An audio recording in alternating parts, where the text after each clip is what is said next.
Many people hear about the Nordic countries and picture a perfect world. They imagine a place with no poverty, no problems, and total equality for everyone. This idea is often called a utopia.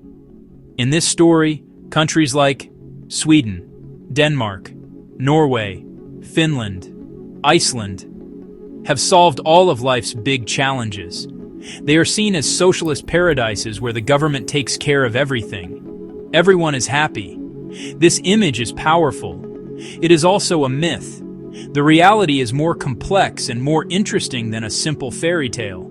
These nations are not magical lands without flaws.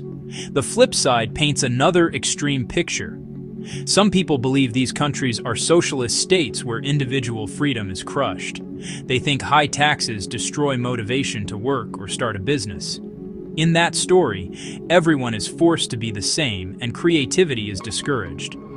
This view says the government has too much control over people's lives. It imagines a gray, uniform society where the state makes all the important decisions. This too is a myth. The Nordic countries are not anti-business or anti-freedom. They have thriving economies and many successful global companies. So, what is the truth behind these competing stories? The Nordic model is not a simple utopia, nor a crushing socialist system. It is different, a unique blend that challenges our usual thinking. These countries have found a way to combine a strong, open market economy with a generous social safety net. They embrace capitalism and competition, but they also believe society has a duty to support all its citizens. This creates a fascinating puzzle. How can a country have some of the world's freest markets while also having high taxes and extensive government services? This is the central question we will explore. This essay will take you on a journey to understand the real Nordic model. We will look beyond the myths and explore how these societies actually work. First, we will uncover the history that shaped this approach. Then, we will examine the specific policies that define the model, from healthcare, education, taxes, and business. We will look at both the impressive successes and the real-world challenges these countries face today. By the end, we will see the Nordic story is not a perfect utopia, but a practical, ongoing experiment in building a fair and prosperous society for everyone. The core of the Nordic model is a powerful and often misunderstood idea. It suggests that a strong market economy and a generous welfare state are not enemies. Free markets create wealth. Taxes fund social safety net. In fact, they can make each other stronger. Many people see them as opposites. Free markets create wealth, but also inequality. Large government provides for everyone but may slow the economy. The Nordic countries took a different path. They chose to have both. Business-friendly, competitive economies. They use market wealth to fund public services. The Great Nordic Compromise. Businesses are free to innovate. Businesses are free to compete. Businesses are free to make profits. That creates jobs and grows the economy. Much of that wealth is collected through taxes. Taxes are not punishment. Taxes are seen as an investment in the society that enables success.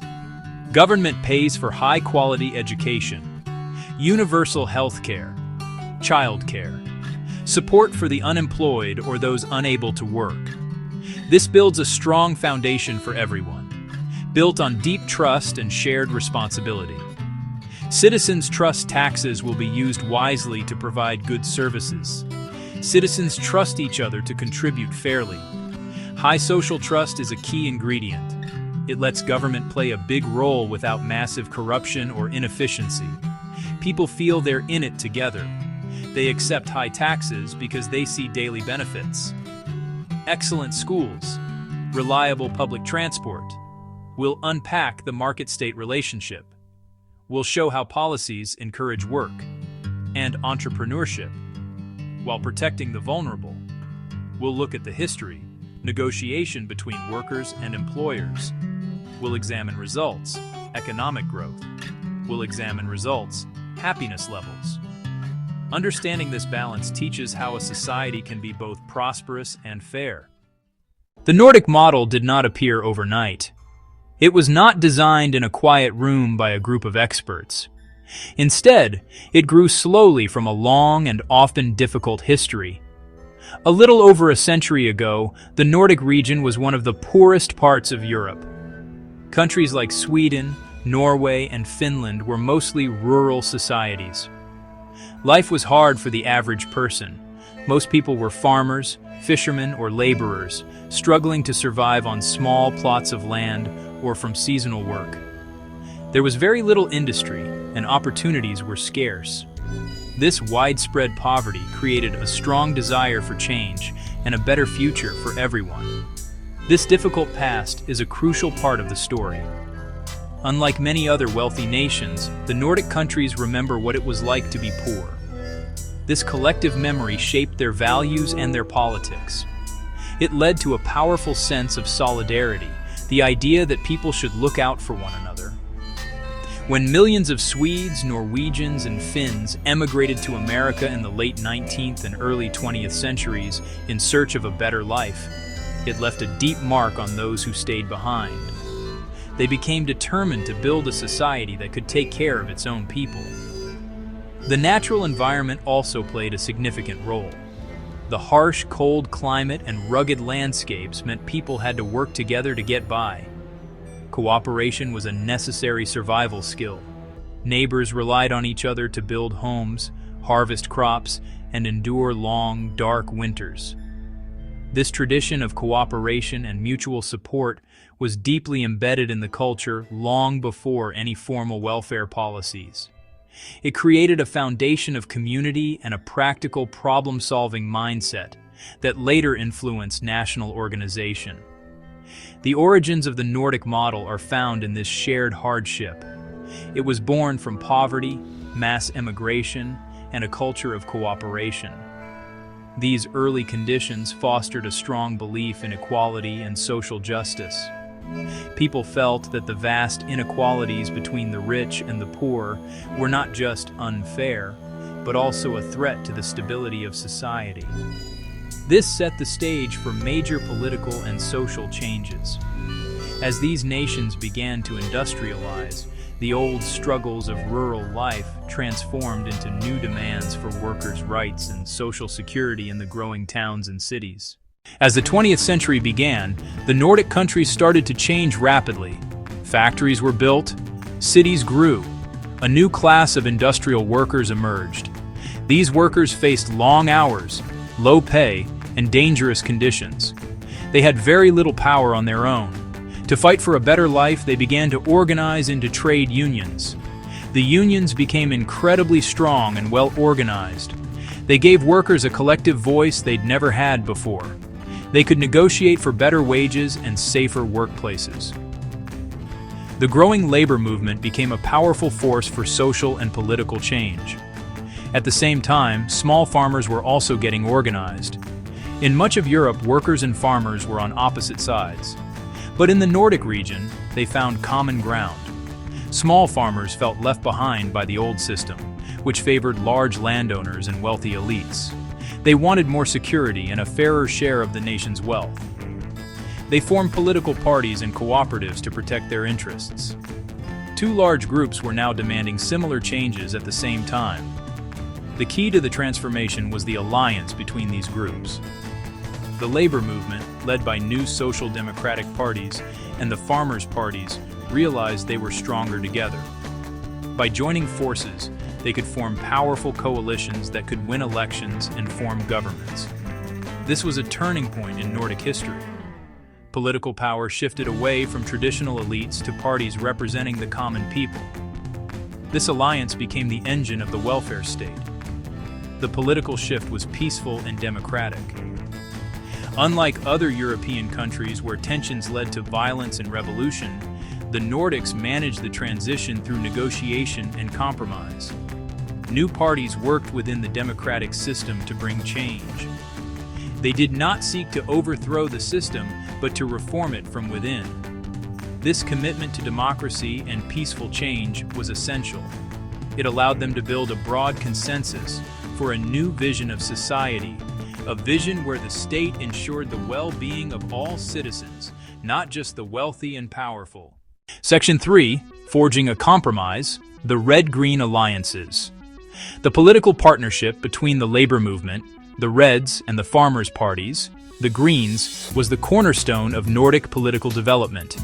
These red-green alliances were groundbreaking. They brought together the interests of the growing urban working class and the large rural population. This was not always an easy partnership. The two groups had different needs and priorities. Workers wanted cheap food. Farmers wanted higher prices for their crops. But they shared a common enemy, the old conservative establishment that had dominated politics for centuries. They also shared a common goal, to create a more equal and secure society.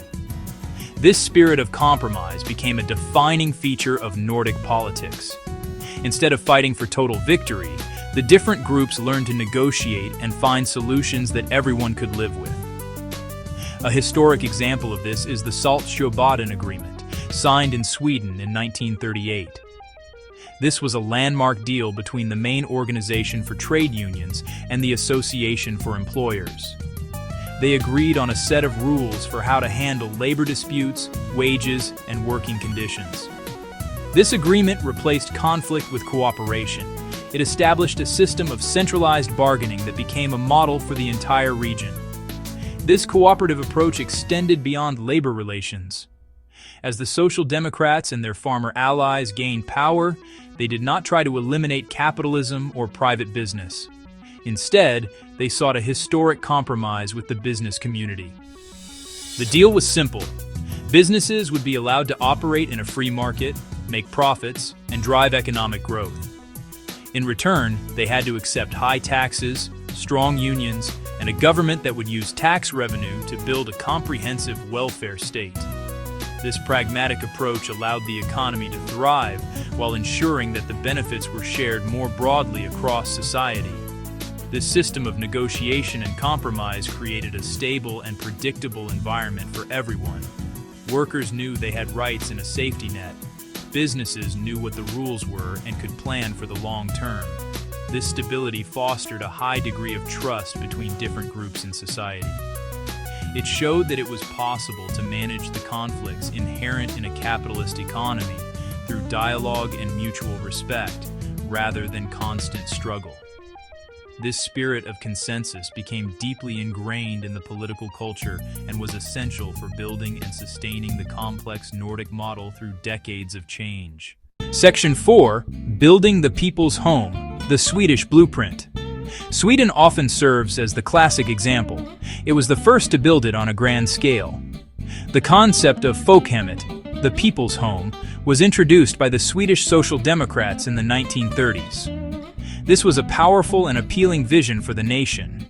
The idea was to think of society as a good home, where members are cared for, treated with respect, and given the opportunity to thrive.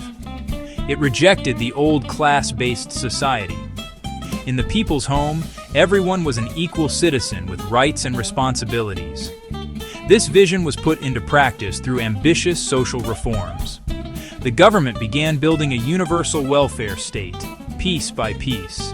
The key principle was universalism, services for all citizens, regardless of income or social status. This was different from systems that supported only the very poor. The Swedish approach aimed to create high-quality public services that even the middle class and upper class would use. This included a national pension system, child allowances, expanded access to healthcare, expanded access to education. The goal was not just to help people in poverty, but to prevent poverty in the first place. The People's Home created security and opportunity for all stages of life. Policies were designed to support families, help unemployed find jobs, and ensure a dignified life for the elderly. This created a strong social safety net and confidence to take risks, like changing careers or starting a family. This security was seen as an investment in human capital and economic dynamism. Construction of the People's Home was gradual across decades. It required a growing economy to pay for it and cooperation between business and labor. As the economy expanded after W.E. Soon, the welfare state expanded with it.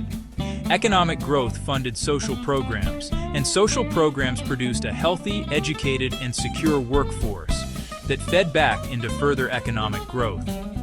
This Swedish blueprint, built on compromise and a shared national vision, heavily influenced the path taken by its Nordic neighbors. Section 5. A shared journey. How other Nordic nations adapted. While Sweden provided a blueprint, the other Nordic countries did not simply copy it. Each nation followed its own path, adapting the core principles to its unique history, culture, and economic circumstances. Norway, for example, had a different economic story. The discovery of vast oil and gas reserves in the North Sea in the late 1960s gave the country enormous wealth. The Norwegian government made a crucial decision to manage this wealth for the long-term benefit of the entire population. They created a massive sovereign wealth fund, which invests the oil money and uses only a small portion of the returns to fund public services. Denmark developed its own distinct version of the model, often called flexicurity. This system combines a high degree of flexibility for employers with strong security for workers. However, this flexibility is balanced by a very generous safety net. Unemployed workers receive substantial unemployment benefits and, crucially, access to extensive retraining and job search assistance programs. The goal is not to protect a specific job, but to protect the worker by ensuring they can quickly find a new and better job. Finland's journey was shaped by its challenging relationship with its powerful neighbor, the Soviet Union. For much of the 20th century, Finland had to carefully balance its independence with economic ties to the East. Its welfare state developed later and more cautiously than Sweden's. However, after the collapse of the Soviet Union caused a severe economic crisis in the early 1990s, Finland reinvented itself. It invested heavily in education, research, and technology, transforming its economy and becoming a global leader in areas like mobile communications. Its welfare model became a key part of this new, innovation-driven economy. Iceland, with its small population and economy based heavily on fishing, also adapted the model. Its system has always been characterized by strong community bonds and a pragmatic approach.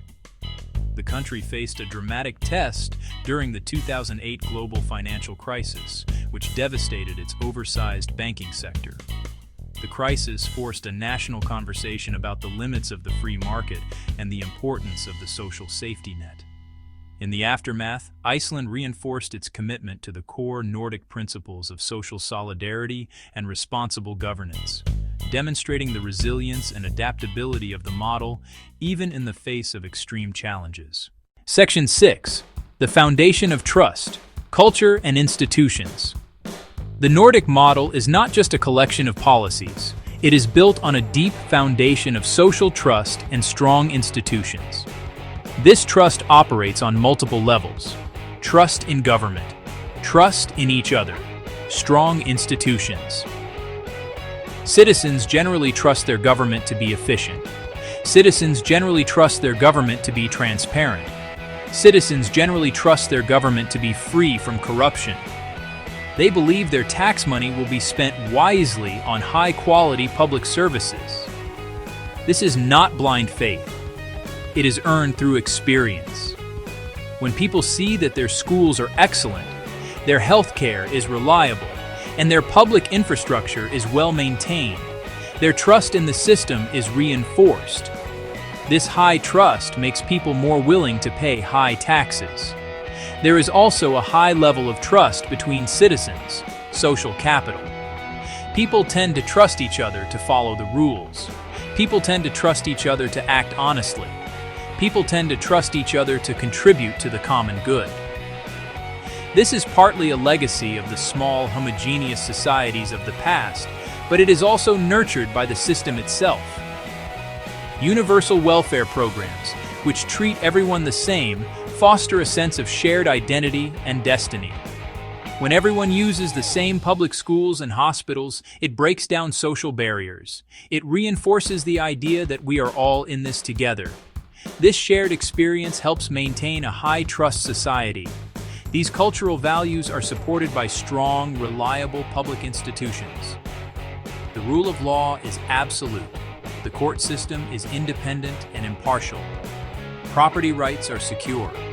The civil service is professional and non-political, focused on implementing policies effectively rather than serving partisan interests. These institutions create a stable and predictable environment where both citizens and businesses can flourish.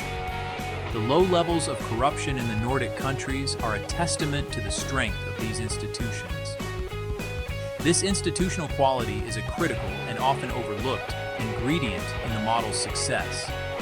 Ultimately, the history of the Nordic model shows it is a product of a unique interplay between culture, politics, and economics. The historical experience of hardship created a culture of solidarity.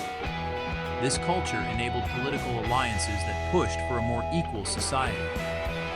These political forces then built a system of universal welfare and cooperative labor relations. This system, in turn, reinforces the very culture of trust and cooperation that allowed it to be created. This self-reinforcing cycle is the engine that has powered the Nordic model for decades, allowing it to adapt and endure through changing times. Section 1. The Engine Room. Free markets and global trade. At the very heart of the Nordic model is a powerful and dynamic economic engine. This engine is capitalism. It might be surprising to learn that these countries are famous for their social safety nets. They are also some of the most pro-business and globally integrated economies in the world. They fully embrace free markets, private ownership of companies, and international trade. Far from being socialist, Sweden, Denmark, and Norway rank among the easiest places to do business. A competitive market economy creates the wealth to fund ambitious social goals. This is the foundation upon which everything else is built. These countries encourage entrepreneurship and innovation. The government doesn't run most businesses or dictate production. It creates a stable, predictable environment where companies can thrive. Strong legal protections for private property, efficient regulations, and commitment to free trade. Nordic companies are fierce competitors on the global stage. IKEA, H&M, Lego, Nokia. They grew successful by competing and winning internationally, not by being sheltered at home. The model depends on this outward-looking, competitive spirit. Open markets create a virtuous cycle. By trading with the world, Nordic economies specialize in what they do best: advanced manufacturing, technology, design.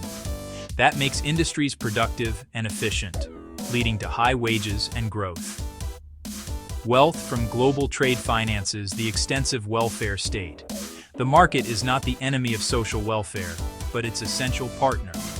Success of one depends on success of the other, a synergy of capitalism and social protection. Nordic countries constantly adapt to global economic changes.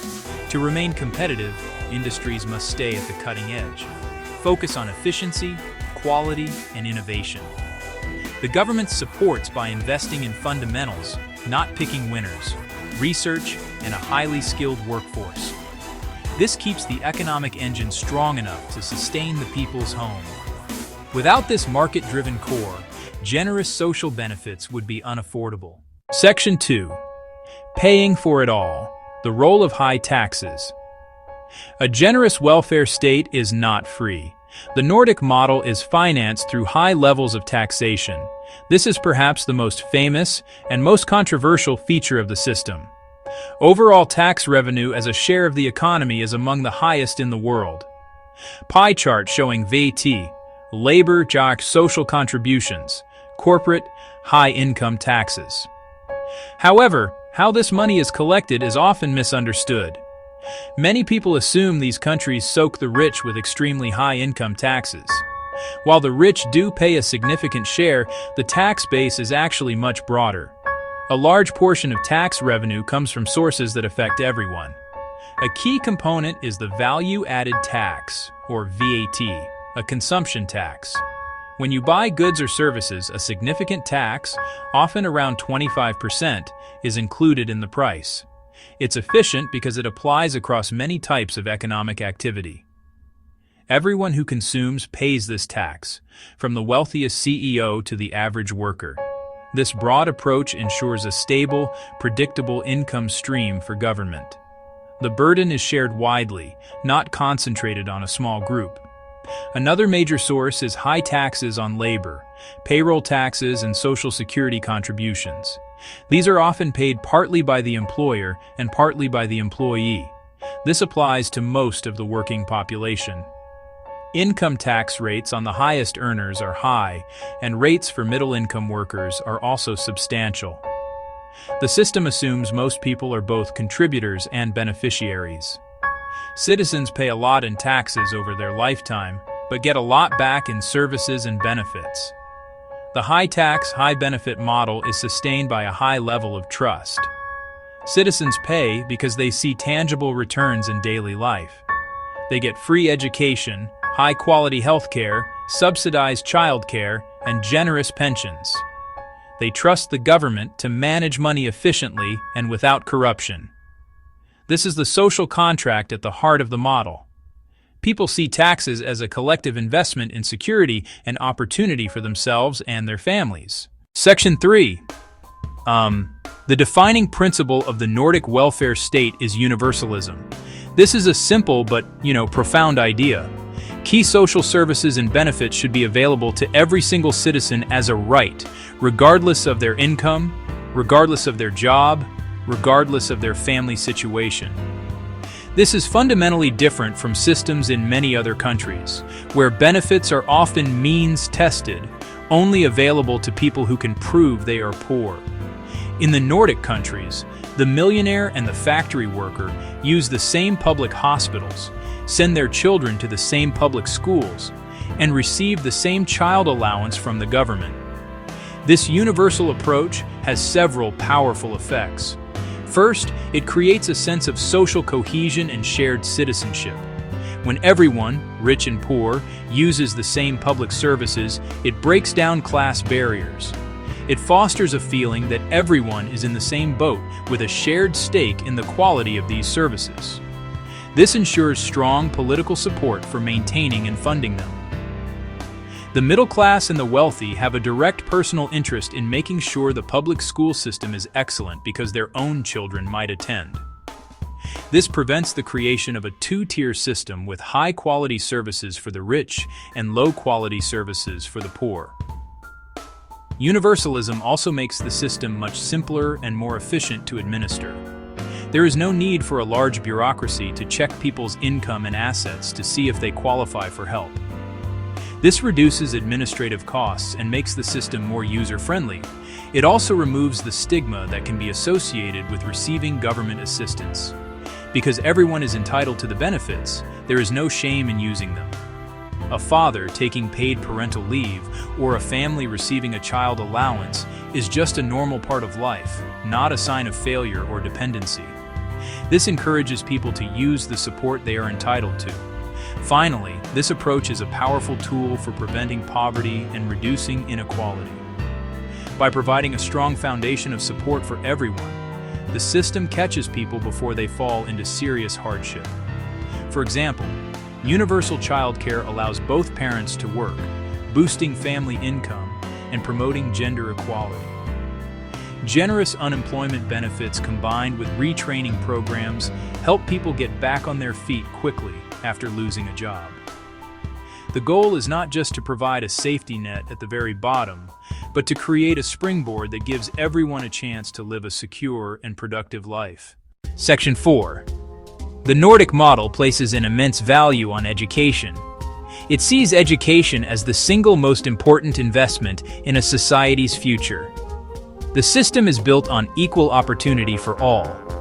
From preschool, through primary and secondary school, to university, education is almost entirely publicly funded and free. The goal, every child, regardless of parents' wealth or background, has access to high-quality education. It starts early with heavily subsidized professional childcare programs and preschool programs focused on play-based learning and social development, giving children a strong start. Commitment continues through primary and secondary school. Focus is on supportive, collaborative learning environments, not intense competition and standardized testing.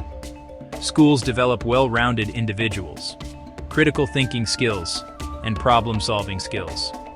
Teachers are highly respected, well-trained professionals, and are given significant classroom autonomy. School quality is generally consistent across the country, so a child's prospects don't depend on their zip code. This helps break intergenerational inequality. Higher education is a cornerstone. Universities are tuition-free, and students receive generous government grants and loans for living costs. That removes financial barriers to degrees and vocational training. The result: one of the most highly educated populations in the world. A highly skilled workforce is a major competitive advantage for Nordic economies. It enables excellence in high-tech, knowledge-intensive industries and rapid adaptation to economic change. Education investment pays off through higher productivity and innovation. Learning doesn't stop at graduation. The Nordics are pioneers in lifelong learning. Workers continuously update skills throughout their careers. The system offers many adult education and retraining opportunities, often linked to active labor market policies. This allows adaptation to new technologies and industries, making the workforce more resilient and dynamic. It's designed to prepare people not just for their first job, but for a lifetime of productive work. Section 5. Healthcare in the Nordic countries is considered a fundamental right of every resident. The system is based on the principle of universal coverage, meaning everyone has access to comprehensive medical care, regardless of their ability to pay.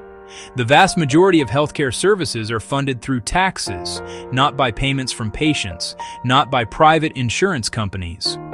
When a person visits a doctor, goes to the hospital, or needs surgery, the cost is covered by the public system. While there may be small co-payments for some services or prescriptions, financial barriers to essential care are effectively eliminated. The system is highly decentralized. Local governments are responsible for organizing and delivering healthcare. Regional governments are responsible for organizing and delivering healthcare. This allows for flexibility and responsiveness to local needs. Most doctors are public employees or work under contract with the public system, and most hospitals are publicly owned and operated. This focus on a public system is designed to prioritize patient health over profits.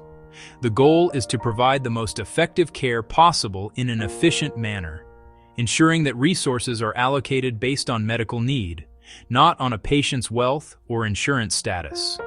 The results of this approach are impressive. Nordic countries consistently achieve some of the best health outcomes in the world. Life expectancy is high, and infant mortality rates are among the lowest anywhere. The system places a strong emphasis on preventive care and public health initiatives, aiming to keep people healthy rather than just treating them when they get sick. This includes public health campaigns, free maternal and child health clinics, and school health programs. By investing in prevention, the system can reduce the burden of chronic disease and lower long-term healthcare costs. However, the system is not without its challenges. It faces pressures from aging populations and the rising costs of new medical technologies. Patients can sometimes face long waiting times for certain elective procedures, which is a common trade-off in publicly funded systems that need to manage demand. To address this, there is an ongoing debate about how to improve efficiency and responsiveness, sometimes incorporating a small role for private providers within the public system. Despite these challenges, the fundamental commitment to universal, high-quality healthcare remains a non-negotiable pillar of the Nordic social contract. A key but often overlooked element of the Nordic model is its approach to unemployment. The goal is not simply to provide passive income support to those without a job. Instead, the focus is on getting people back to work as quickly as possible. This is achieved through what are known as active labor market policies. These are proactive measures designed to help the unemployed improve their skills, search for jobs effectively, reconnect with the labor market. This approach is sometimes summarized by the phrase, a right and a duty. Citizens have a right to support when unemployed. They also have a duty to actively seek work and participate in programs designed to help them. These policies come in many forms. A central component is personalized job counseling. When a person becomes unemployed, they are assigned a caseworker who helps them develop a plan to find new employment. Help with writing a resume, practicing interview skills, identifying potential employers. Another major element is extensive investment in training and education. If a worker's skills are no longer in demand, the system will pay for vocational courses. It will also pay for university programs. This funds retraining for a new career in a growing industry. This turns a period of unemployment into an opportunity for upskilling. The system also uses temporary, subsidized employment programs to help people, especially the long-term unemployed, get a foothold back in the workforce. The government may pay a portion of a worker's salary for a limited time to encourage a company to hire them. This work experience can be crucial for updating skills and rebuilding professional networks. The overarching philosophy is that long-term unemployment is damaging to individuals and costly for society. Therefore, it is better to invest money upfront in training and support rather than paying for passive benefits over a long period. This active approach is a key part of Denmark's famous flexicurity model. Visual diagram of Denmark flexicurity triangle. Flexible labor market. Generous unemployment benefits. Active labor market policies. Flexibility for employers to hire and fire is made socially acceptable by the security provided to workers through generous benefits. Crucially, those benefits are paired with active support measures. The system protects the worker, not the specific job. It embraces the creative destruction of the market, where old jobs disappear and new ones are created. It does this by ensuring that the workforce is adaptable and resilient. This combination of flexibility and security helps keep unemployment rates relatively low and ensures that the labor force can adjust to the changing demands of the global economy. One of the primary goals of the Nordic model is to create a more equal society. It achieves this through a powerful system of redistribution. This means taking a portion of the wealth generated by the market economy and reallocating it to reduce the gap between the rich and the poor. This redistribution happens in two main ways. First, the tax and benefit system, cash transfers. Second, universal provision of high-quality public services, in-kind transfers. The cash transfer system taxes higher earners at higher rates. It provides direct financial support to those with lower incomes or greater needs. Unemployment benefits, social assistance for those unable to work, child allowances paid to all families, housing allowances for low-income households. These transfers significantly raise the incomes of the poorest and provide a robust safety net. Direct redistribution ensures nobody is left in absolute destitution. But the most powerful engine is the universal welfare state itself. Free, high-quality education gives a massive financial benefit to all families. That same benefit would cost tens or hundreds of thousands in a private system. The same is true for healthcare. Free comprehensive medical care at point of use relieves huge financial burdens and bankruptcy risk. In-kind services benefit the middle class as much as the poor. They dramatically reduce real-world inequality between citizens. A wealthy family and a low-income family may have very different bank balances, but their children can attend schools of similar quality and receive the same standard of care at the local hospital. Equal access to health and education creates practical equality beyond income stats. It gives everyone a fairer chance to succeed in the market economy. So, after examining how the model works, what are the actual results? The data provides a compelling picture of both success and complexity. On many key measures of social well-being, The Nordic countries are world leaders. They consistently have some of the lowest rates of poverty. They also have some of the lowest rates of income inequality among developed nations. The Gini coefficient, a standard measure of inequality, helps show this. The Gini is significantly lower in the Nordics than in the United States or the United Kingdom. This demonstrates the powerful effect of the redistributive tax and transfer system. Social mobility is another area of strength.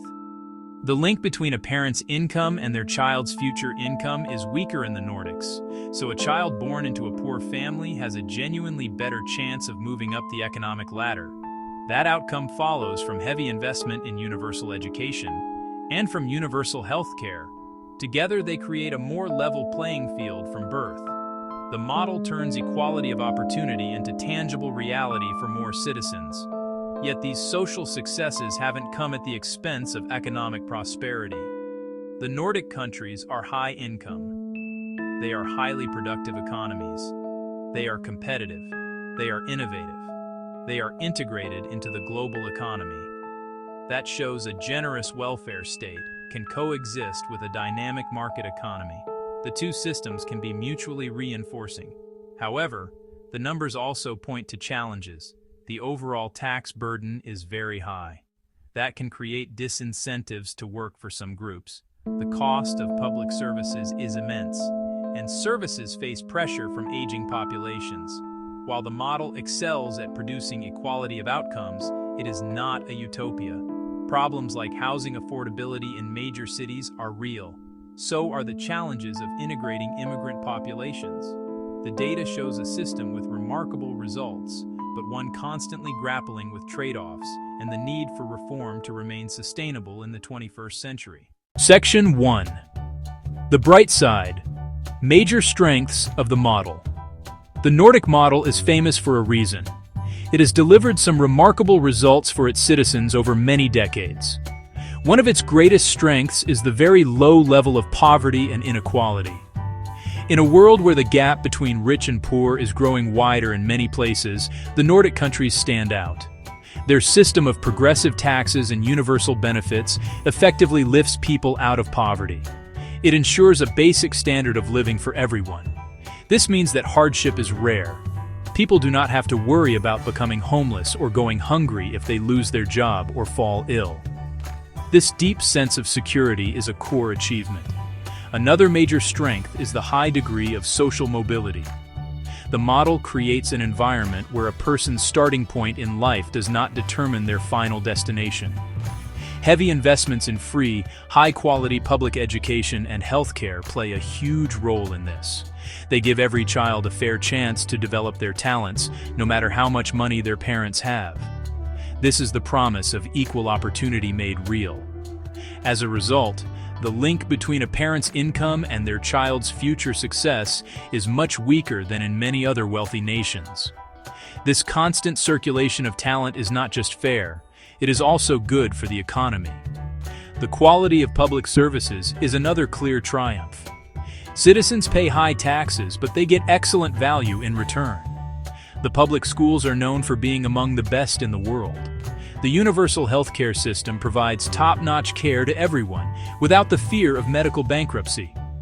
Public transportation is efficient, childcare is affordable and professional, and public spaces are clean and safe. These high-quality services contribute to a very high quality of life.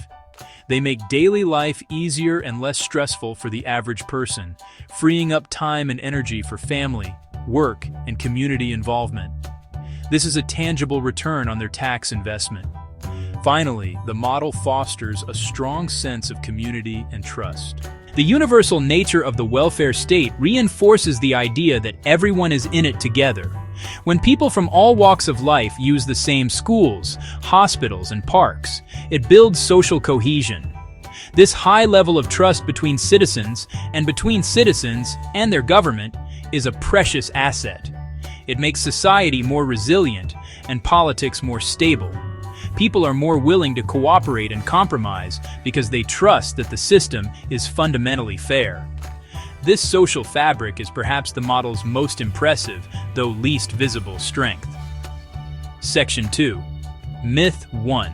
A socialist paradise with no freedom. A common myth about the Nordic countries is that they are socialist states.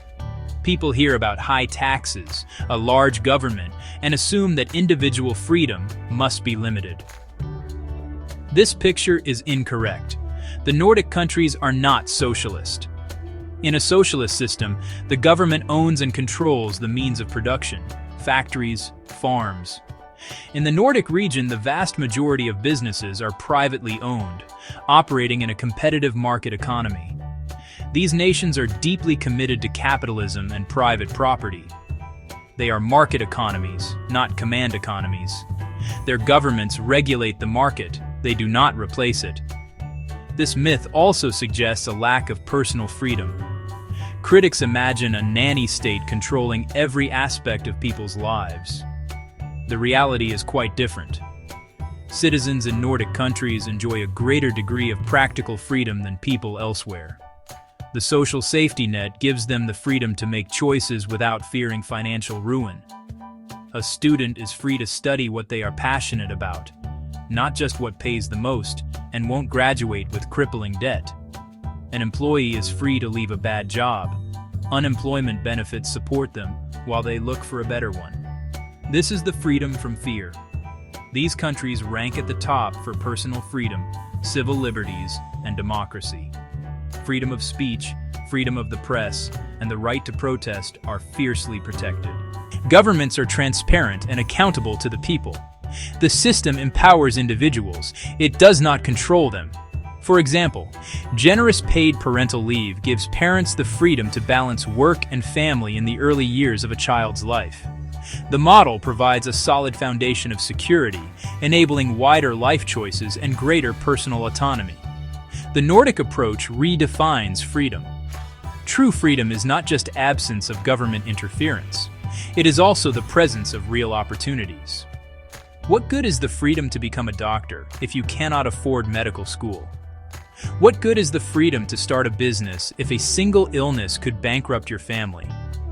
By providing basic needs like health and education, society can liberate individuals to pursue their full potential. The system tries to maximize economic freedom and personal freedom at the same time. Section 3. Myth 2. High taxes kill all motivation to work. Another persistent myth is that high taxes in Nordic countries destroy the incentive to work hard. If the government takes a large portion of your extra earnings, why would anyone bother to work longer hours or seek a promotion? It is a reasonable question, but the evidence from the Nordic region tells a more complicated story. In reality, these countries have some of the highest labor force participation rates in the world. A very high percentage of the working-age population is employed, including women. People are clearly not sitting at home, unmotivated to work. There are several reasons why this myth does not hold up. First, while taxes are high, the system is designed to make work pay. Earned income tax credits. Other policies ensure a person is better off working than on unemployment benefits. The active labor market policies also play a key role, pushing people to find employment. Furthermore, the high quality of public services acts as a kind of social wage. People feel they are getting good value for their tax money. They are not just losing money. They are buying into a high-quality society. The structure of the tax system is also important. While income taxes are high, they are not so punishing that they eliminate the rewards of extra effort. A doctor, an engineer, a retail worker. The financial rewards for gaining skills and taking on more responsibility are still very real. The system aims to reduce the vast gaps between the richest and poorest, not to make everyone earn the same amount of money. Ambition and the desire for a better life are still powerful motivators. Finally, motivation to work is not just about money. People are also motivated by a sense of purpose, professional satisfaction, and the desire to contribute to society. The Nordic emphasis on good working conditions, work-life balance, and respectful labor relations helps create jobs that people want to have. When work is a positive part of life, and not just a grind, people are more likely to want to participate. The myth assumes that humans are only motivated by maximizing their personal income. The Nordic experience suggests that human motivation is more complex and that a supportive society can actually encourage, rather than discourage, work.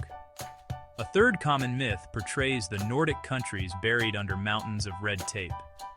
The idea is that a large government must be slow, inefficient, and hostile to business. Imagine entrepreneurs struggling to get permits, filling out endless forms, and battling a faceless bureaucracy. This image, however, clashes with reality.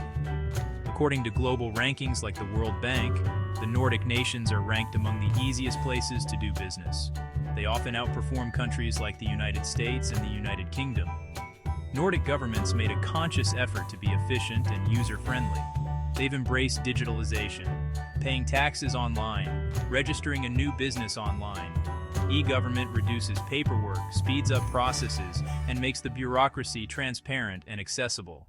Far from being slow and outdated, the public sector is often at the forefront of technological innovation. The goal is to make the government a helpful partner for citizens and businesses, not an obstacle. The regulatory environment is designed to be clear, predictable, and fair. Strong regulations, especially for environmental protection and worker safety, and the rules are applied consistently. There is very little corruption. Business owners don't have to worry about paying bribes or dealing with unpredictable demands from officials. This stability and rule of law is highly valued by the business community. It creates a level playing field where companies compete on quality, not political connections. This predictability is a major competitive advantage. The myth of a stifling bureaucracy misses how the government actively supports business. The government invests heavily in infrastructure, research, and development. It produces a highly educated and healthy workforce. Denmark's flexicurity lets companies adapt their workforce easily. These are examples of a government creating the best conditions for private enterprise to succeed.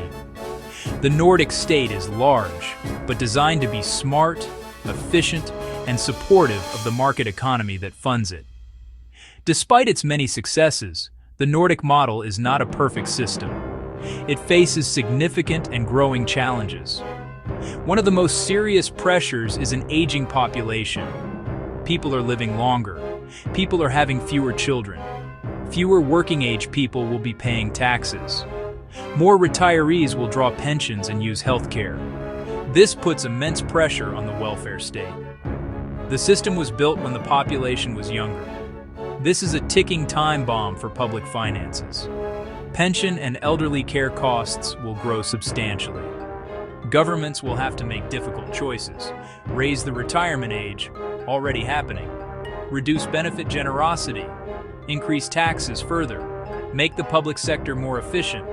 Get more value from every tax dollar. There is no easy solution. This will dominate political debates for years. Another major challenge: rising housing costs, especially in Stockholm, Copenhagen, Oslo. Economic growth and urbanization increased housing demand, but supply hasn't kept up. Prices are unaffordable for many young people. Students are hit hard. Low-income workers struggle. This creates new forms of inequality. It splits owners from renters. It undermines the goal of stability for everyone. The Nordic model isn't static. It requires constant reform and adaptation. Generous benefits are expensive. Paying for them is an ongoing struggle. Past success doesn't guarantee the future. Policymakers must act to keep the model generous and sustainable. The people's home needs maintenance and renovation. In recent decades, the Nordic countries have become much more diverse. They have received significant numbers of immigrants and refugees from various parts of the world.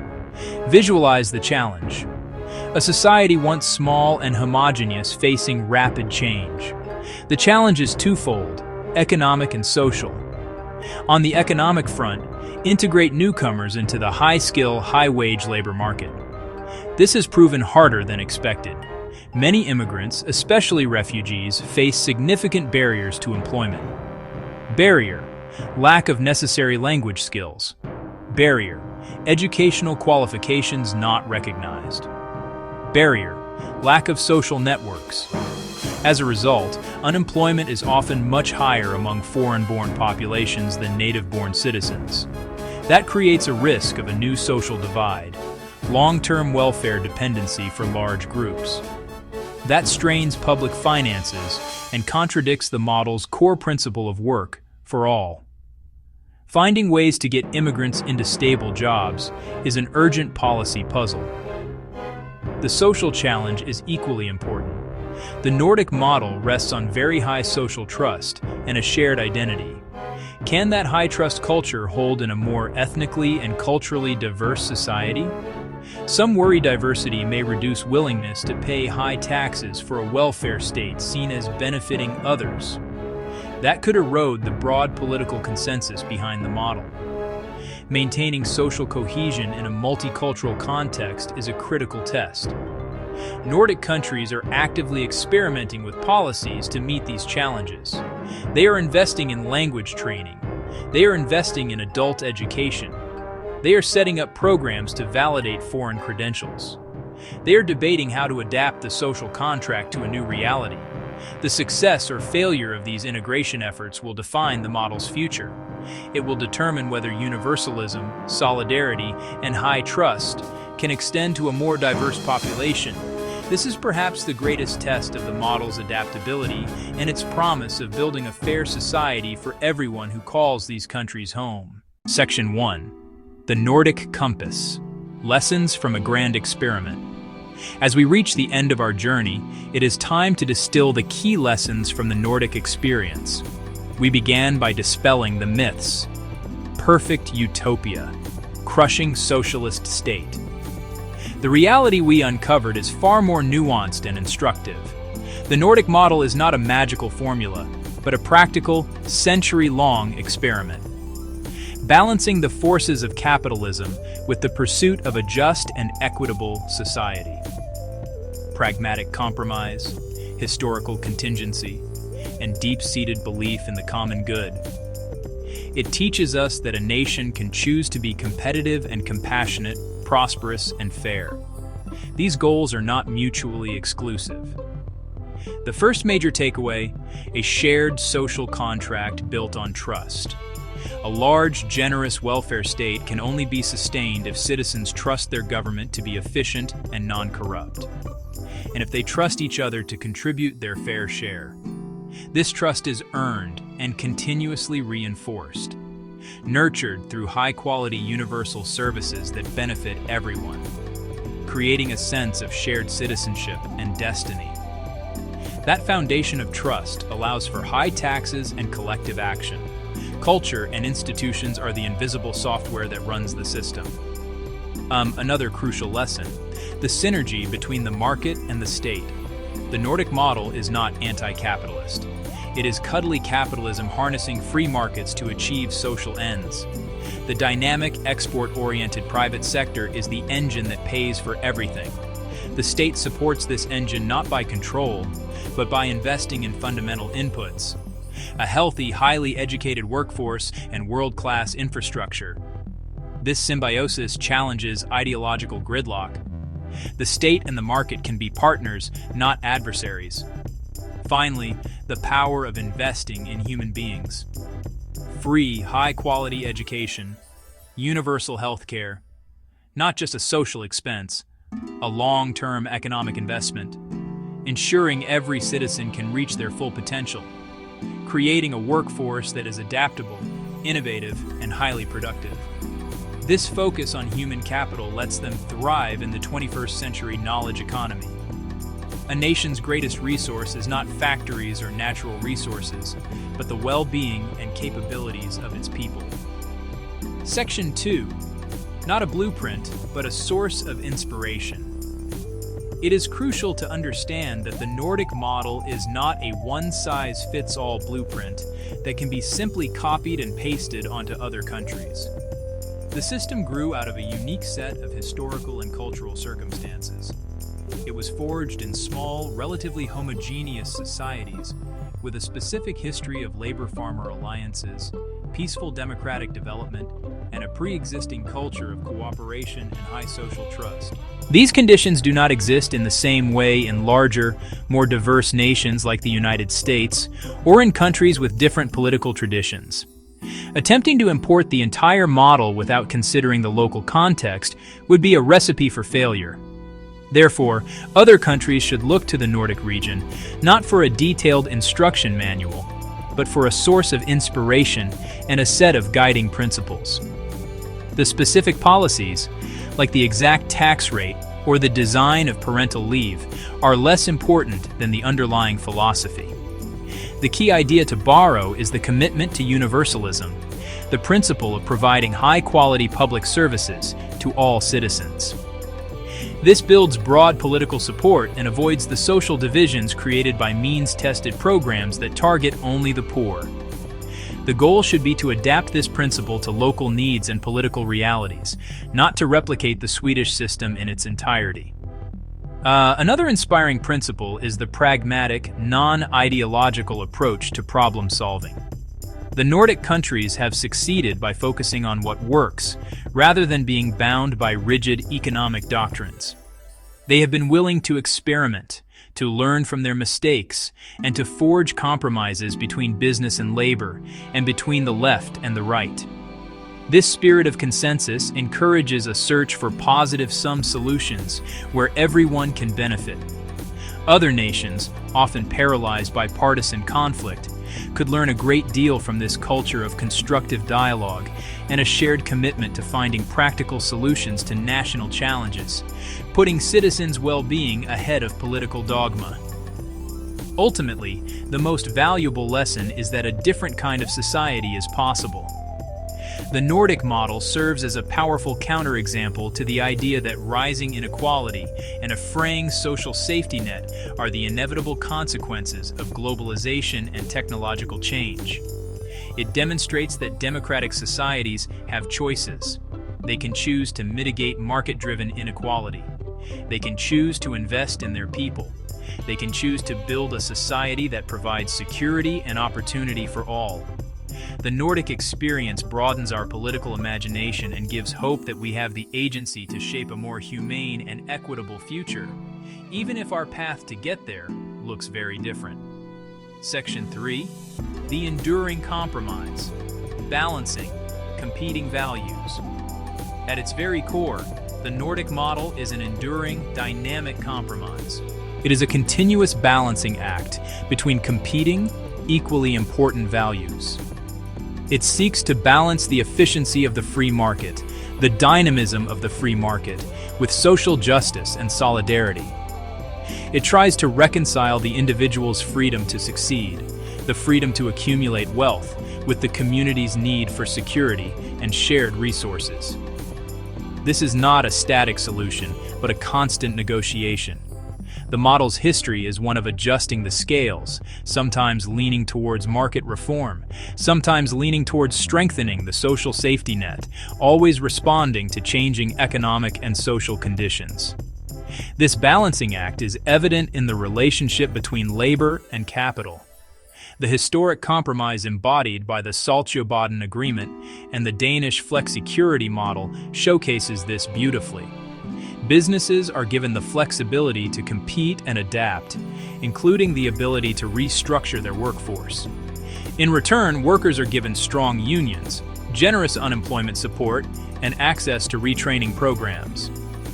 This system acknowledges conflict between employers and employees, but builds institutions to manage it cooperatively, turning a potential zero-sum game into a positive-sum partnership for national prosperity.